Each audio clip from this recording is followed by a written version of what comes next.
By the way, you should all know when we do that, we don't mean it. What we really mean is this. No, I'm just teasing. I'm going to take questions from you now, and the only thing I ask, what a surprise, I see a lot of hands. The only thing I would ask you, if you don't mind, if you would raise your hand, and because we have so many people, we're going to take as many questions as possible.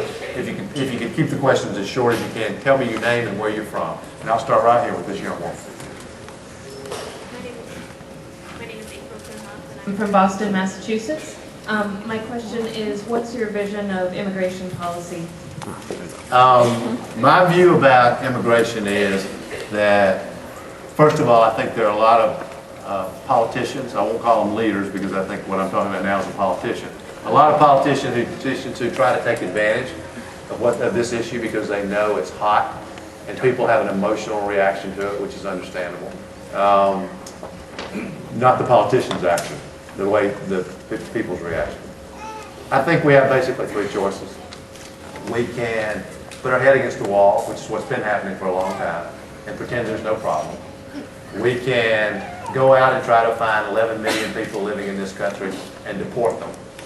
Or we can take what I think is the only reasonable course, which is to find a way to both secure our southern border and for these folks who've been living here and been, other than coming here illegally, been acting lawfully and working hard to become American citizens.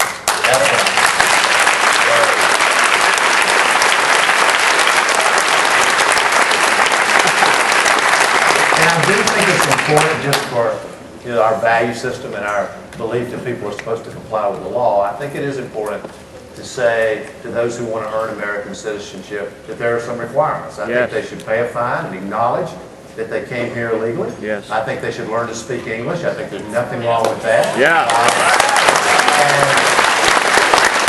And I also believe that we cannot sustain what's happening on our southern border right now. That's right. We can't continue to allow what's happening now happen for a lot of reasons.